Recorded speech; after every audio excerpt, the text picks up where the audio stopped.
our stories. Welcome to Eye on America. Stream on the free CBS News app, Mondays at 8 p.m.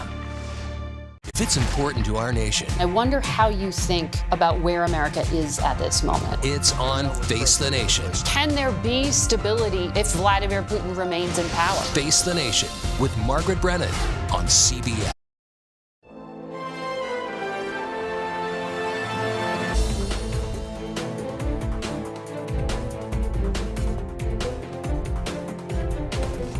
Well, I'm telling my colleagues, don't leave till we finish the job. We got more to do. I'm determined to finish the job. I am your warrior. I am your justice. And for those who have been wronged and betrayed, I am your retribution. Obviously, he's in the race. He's not going to be the nominee. We will never, ever surrender to the woke mob. We shouldn't look for larger-than-life personalities, but rather we should find power in the rooms like this one. If you're tired of losing, put your trust in a new generation. We've got to stop the conspiracy theories. It's why we lost all the elections in this last race.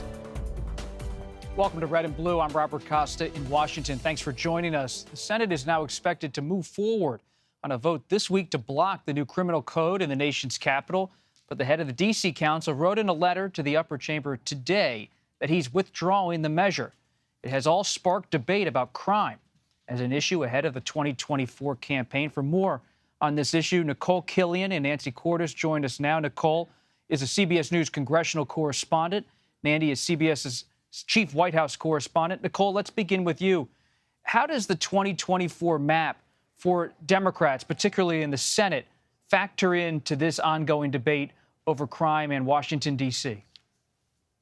Well, it certainly is a potential factor, and we saw this was also a talking point in the 2022 midterms as well, with Republicans trying to cast Democrats as being soft on crime. And so that's why, in terms of this bill coming before the Senate, which an aide to Senate Majority Leader Chuck Schumer says that this vote will still occur this week, it is a situation where there are a number of Democrats on board. And, President Biden, of course, indicating to Democrats that he wasn't going to veto this bill, and some do think politics is at play because, in changing this criminal code, basically what it would do is potentially, change some of the provisions that are part of this, provision here in D.C. And while this seems like a very localized issue, it would change the statutes and penalties for crimes like carjackings and robberies. I mean, these are issues that affect people across the country. And so basically, proponents of this are trying to paint Democrats as being soft on crime if they vote against a provision like this, whereas Republicans are trying to use this as, a messaging bill to a certain effect. And so that is why you kind of see this tug of war, this kind of back and forth between the Senate and between the D.C. Council. It's not often that we see this kind of back and forth between Washington and the district in this sense. But it is something that has generated a lot of controversy, and the mayor of D.C. coming out today saying that she supports the council member in terms of trying to withdraw this provision, although it doesn't seem like that is possible from a statutory issue. Nancy, what about President Biden? Where does he stand as this is all debated on Capitol Hill and elsewhere? Well, the president essentially sided with Republicans, said that he was not going to be a party to any measure by the D.C. Council that would reduce mandatory sentences for things like carjackings. The problem is that took a lot of Democrats by surprise, and it frustrated both moderate Democrats and liberal Democrats alike. Moderate Democrats, because some of them had gone out on a limb a few weeks ago and voted against this Republican measure, not knowing that the president was going to take the stance that he did. So they felt that he put them in a difficult position. And then you've got progressive Democrats saying, hey, wait a minute, this is a president and a White House that has long said that they support statehood for D.C., that they support home rule for D.C. And if that is the case, why is this president willing to meddle in this situation, willing to overturn the will of the D.C. City Council? Even if he disagrees with them, shouldn't the principle remain that D.C. has the right to come up with its own laws and make its own decisions. So there's no question that the White House is dealing with some blowback over all of this. But at the end of the day, they're dealing with some of the same challenges that Nicole just talked about that congressional Democrats are dealing with. Accusations of being soft on crime. Clearly, we're heading into an election year, and this was a position that the president felt he needed to take. Speaking of challenges for the White House, Nicole, West Virginia Democratic Senator Joe Manchin was on Face the Nation on Sunday, and he had this to say about a possible 2024 bid. You've said you're not running for president. Is that an open question, though? I didn't say that. I didn't say anything about that. The bottom line is I will make my political decision in December, whatever it may be. To run for president? I'm not taking anything off the table, and I'm not putting anything on the table. I said I'll make a decision in at the end of this year. You'll make a decision at the end of this year as to who you will endorse for what my president. Political future will be. No, but for president. What I will be involved with, how I'll be involved. I will be making any decisions I make politically will not be done until the end of the year. Nicole, that's Senator Manchin stirring the pot on Sunday. Is he still stirring the pot on Monday? Well, I think the senator often stirs the pot, and I think those of us up here on Capitol Hill are kind of used to it and trying to interpret Manchin speak, if you will. That is something that, kind of comes with the territory being up here on the Capitol. But look, while it may have been a little confusing to follow whether or not he's talking about making a decision about president, making a decision about his Senate career, one thing that is notable, at least in terms of the Senate position, is that it's not necessarily a surprising position to take. As he made clear in that interview with Margaret, the filing deadline is not until early next year, so he doesn't feel that he has to rush to make a decision, even as we have seen other senators and candidates declare for the 2024 cycle. And keep in mind that President Biden isn't that popular in West Virginia, and so it's not uncommon sometimes to see candidates and politicians put distance between the incumbent or between their standard bearer if they are up for a potential tough re-election fight, which this could potentially be if we see, for instance, someone like Republican Governor Jim Justice try to get into this race, which is still yet to be determined. But leaving this question open as to whether or not he's going to run for president is one that does raise some questions. Again, if President Biden is kind of the standard bearer in the party and has made clear that he intends to run, why, again, Manchin wouldn't just come out and say whether or not he's going to back him or just take that off the table. And so far, he hasn't done that. We are still waiting to see what Senator Manchin does, but we do know that President Biden will face a primary challenge from at least one Democrat, Marianne Williamson, the self-help author and longtime activist. Karine Jean-Pierre, the White House press secretary, was asked about Ms. Williamson today. Let's listen. If I had what is it called, a little globe here, crystal ball, then I can tell you. But I imagine 8-ball, whatever. If I could feel her aura, I just don't have anything. I just don't have anything to share on that. Nancy, my sources close to President Biden told me over the weekend they don't expect the president to engage much with Ms. Williamson. Yet today, the White House press secretary seeming to mock his first primary challenger. Right. You heard the laughter from within the White House press room as the White House press secretary made a pretty clear reference to Marianne Williamson's background as a kind of New Age spiritual healer. The reality is that while they don't want to give her candidacy too much oxygen, I mean, she's someone who, when she ran in the past, was only at a couple percentage points in the polls. At the same time, they want to discourage any additional Democrats from jumping into this race because it just raises all kinds of difficult questions for this White House. What do you do about primary debates, for example? How much time would the president have to spend actually, going after some of these primary opponents? How much would he have to worry that they might attack him from the left? So they don't view Williamson herself as any kind of major threat, but it does create an additional wrinkle that they'd love to not have to deal with. And they're worried about the possibility of multiple wrinkles if any other Democrats decide they want to get into the race, too. Nicole Killian and Nancy Cordes, thank you. And speaking with reporters before his speech at CPAC, former President Donald Trump said he would not drop out of the 2024 race if indicted. He is under investigation from prosecutors looking into his efforts to overturn the results of the 2020 election, as well as his handling of classified documents. And during his address at the CPAC conference, Trump said he was engaged in a, quote, final battle, end quote, as he attempts to return to the White House. These are witch hunts. These have been going on for a long time. They've weaponized justice in our country. It's a disgrace, and I think people are very angry about it. Even Democrats are very angry about it. So you'll stay in the race? Oh, absolutely. I wouldn't even think about leaving. And the former president wasn't the only contender who made news over the weekend. We'll look at the race for the Republican nomination, including who's heading to Iowa pretty soon. You're coming up, watching Red and Blue as ever, reporting across the political divide.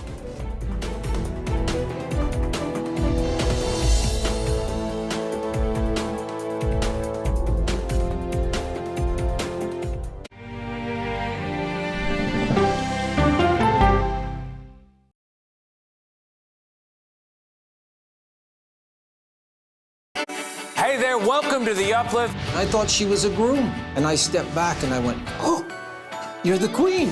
She's going to be with me every instant that I'm alive. I just wanted to see if you'd go to Disneyland with me today. I look over at him and he's smiling. I'm going to remember that the rest of my life. They told us when he was going to be born, he was only going to live for 30 minutes. It's really a miracle that he's with us today.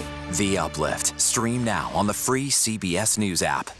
When weather turns extreme, CBS News and the Weather Channel bringing virtual weather technology so advanced, so real, you'll have time to get prepared. Feel the forecast. Weather when it matters most on CBS Mornings.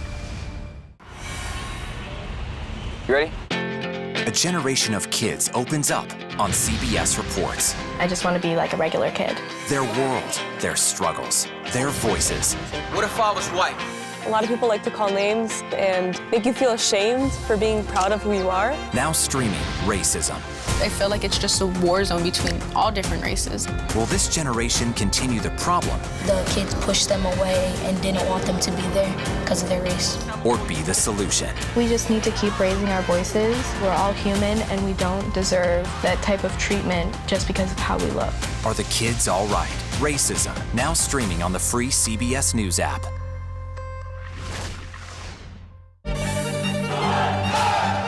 An original documentary from CBS reports tensions rising between a powerful country and a vital island. The supply of this technology came grinding to a halt. The world would grind to a halt. Absolutely. As Taiwan faces threats and aggression. Taiwan is on the front line, and we understand our responsibility as a democracy. We cannot fall. CBS News examines whether they can defend themselves. Putin, Ukraine, China, Taiwan, there are manifestations of the battle between autocracy and democracy. And that is a fight that we're all engaged in. Defending Taiwan, now streaming on the free CBS News app. Stories that inform. You can be really old at 60, and you can be really young at 85. Inspire. How do we unlock the power within ourselves to be who we want to be? And brighten your day. The best part of fame is making people feel good. Always send the people home happy. Make every day a little more like Sunday morning. Here comes the sun. Stream now on the free CBS News app. When weather turns extreme, CBS News and the Weather Channel bringing virtual weather technology so advanced, so real, you'll have time to get prepared. Feel the forecast. Weather when it matters most on CBS Mornings. Continue to stay involved in that fight for the soul of the Republican Party, but I'm just not going to do it as a candidate for president. I think I can continue to contribute toward getting the Republican Party back to a more traditional big tent party that can win elections again without causing being part of a train wreck that might repeat history and just allow us to nominate Donald Trump as our nominee. Welcome back to Red and Blue. I'm Robert Costa. That was some of our conversation with former Maryland Governor Larry Hogan, who did make it official he will not be running for president in 2024. The longtime Trump critic also said the GOP is now in a fight for its soul. And he said if the party doesn't reform, they could risk failing in upcoming elections. We've had 3 horrible election cycles where we should have had a huge pickup in the last election. We didn't. We lost before that, the Senate, the House, and the White House. We've got to start getting back to a party that people will vote for, or we don't get to govern. CBS News political director Finn Gomez joins us now. Finn, thanks for being here. Hey, Bob, great interview, by the way. Thank you so much. So you were at CPAC over the weekend, just outside of Washington. Hogan bows out the same weekend as CPAC, a traditional Republican saying no thanks to a party that's very much moved in the direction of former President Trump. What's your assessment after being at CPAC? Is it still Trump's race to lose?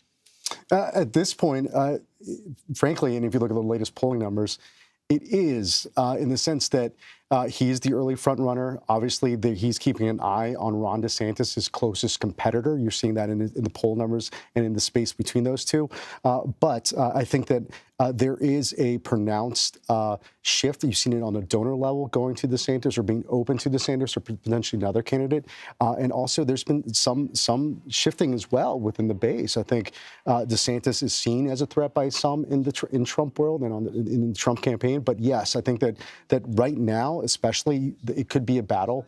And it's early, but between those two, at least it seemingly is right now. What do you make of what DeSantis is doing on his book tour? Is he actually staking out fresh ground, or is he just offering a generational change to Trumpism? I think it's a little bit of both, frankly, and I think he is laying the groundwork. This is obviously, it's seemingly a precursor. He's going to Iowa. Obviously, there's a lot of folks descending into Iowa. President Trump comes 3 days later. Haley will be there the day before, and on the same day that DeSantis is there. But I do think it is showing. You saw his speech at Reagan Library yesterday, and because of this increased activity, I think he's showing these potential early state voters that there is someone else to consider, that he has that generational change that some within the party do want, and something that has been discussed by some of the alternates to Trump. And I think he's showing himself as someone who can be that second choice. At CPAC, Bob, a lot of people that I spoke to, even though it was such a Trump-focused event, if you will, their second choice was still DeSantis. What was the reception like for the Republicans who lean a little bit more toward the Larry Hogan camp, the traditional Republicans? Nikki Haley, for example, the former ambassador, close to former President Trump, but not too close politically. They've had some friction here and there. She's cast herself as someone more from the Tea Party movement than the Trump movement. Sure. What was her reception like in a more populist, nationalist crowd like CPAC? I think you can make an argument that Hogan and Haley come from the same traditional wing of the Republican Party, or traditional conservative wing of the Republican Party. And the reaction to her was essentially polite. There was this courtesy of polite applause when she spoke. But following her speech, there was a moment, I was there, where she was surrounded by some folks taking selfies, but then you heard some chants and breakouts of, we love Trump, Trump, Trump, Trump. So they interrupted her. They didn't. This is following her speech when she was walking out and sort of glad-handing as she went out. And you could see that there's this very much the sense, that is a big hurdle for her to overcome as she continues in this process, in this cycle. Let's take a listen to a bit of Governor DeSantis and former President Trump from over the weekend. We're not going back to people that want to destroy our great social security system, even some in our own party. I wonder who that might be. You've seen massive gains in states like Florida, who are governing according to the tried and true principles that President Reagan held dear. The Trump comment there on Social Security, Medicare reform, debating changes to those long-term federal spending programs, it really raises the issue of what's going to happen on this key front, fiscal politics, for the Republican Party moving forward. Former Vice President Mike Pence, as the former president seemed to be referencing, has advocated for changes to long-term federal spending. But many Republicans in the Trump mold, including Trump himself, have said, let's lay off those programs. He believes those programs, even though they represent the federal government, are popular with his core voters doesn't want them to be touched. Where does that stand, that debate inside the party? Well, I think that's a great question, Bob, because I think that's something that's really a snapshot right now of the race. This is an issue that's only getting bigger, and it's going to be one that's going to be an ongoing one throughout the cycle. I think you're seeing this battle, this sort of proxy war, if you will, between Trump and DeSantis on this issue. Part of that was the fact that Trump was tweaking him for some of his early support when he was a congressman for privatizing those entitlements or supporting legislation that did so or get closer to that. And I think that because of that, I think there's some maneuver, there's some ability for Trump to hit him on that issue. I think he was prepping for that. And these dueling speeches also, by the way, Bob, I think are showcasing this upcoming inevitable political collision course. But they're laying off each other right now. They are. Trump's not taking on DeSantis. I didn't hear Ron DeSanctimonious, that nickname he gave DeSantis a few months ago. Didn't hear it at CPAC. And I looked over the transcript, didn't see Trump's name mentioned once in DeSantis' Reagan Library speech. So for now, dueling speeches, but they're not exactly dueling.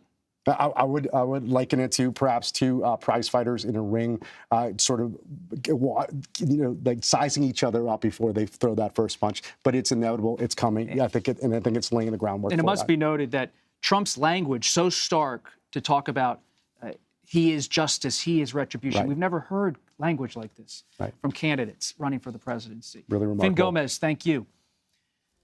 Fox News is now facing a $1 billion lawsuit over its handling of false election claims in the aftermath of the 2020 election. We'll discuss the latest and what it could mean for the next election. You're streaming Red and Blue.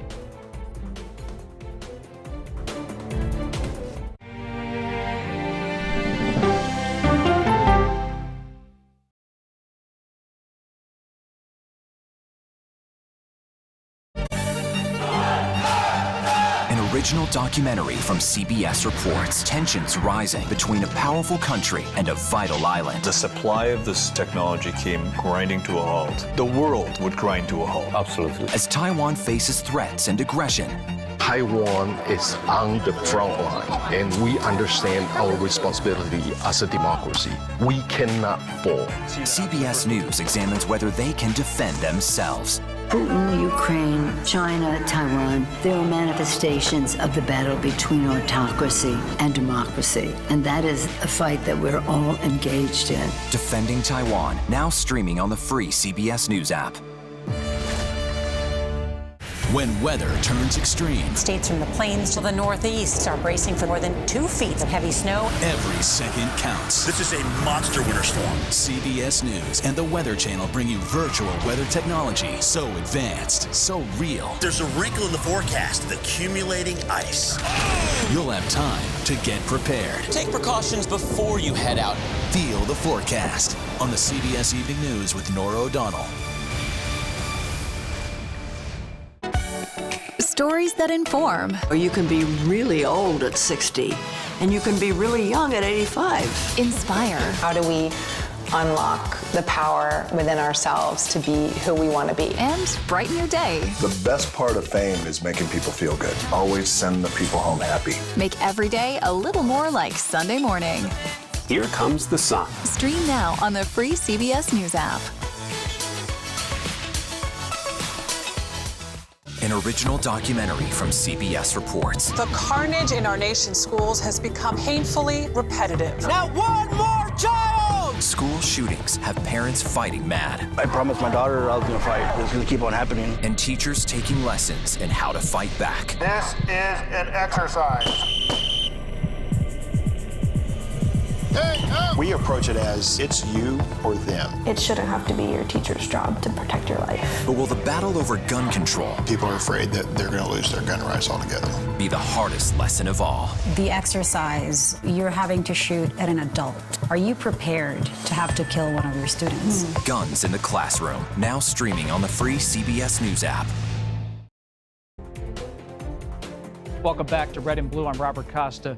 The New York Times is reporting that Fox News had several internal discussions about its ratings after it was the first network to call Arizona for President Biden in 2020.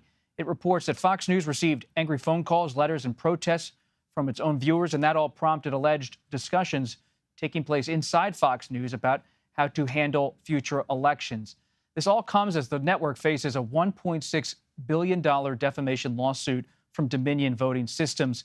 David Falkenflik joins us with more of his reporting. He is a media correspondent for NPR. David also authored Murdoch's World, The Last of the Old Media Empires. David, you're a highly respected media reporter. Appreciate you being here. Where does this all go from here?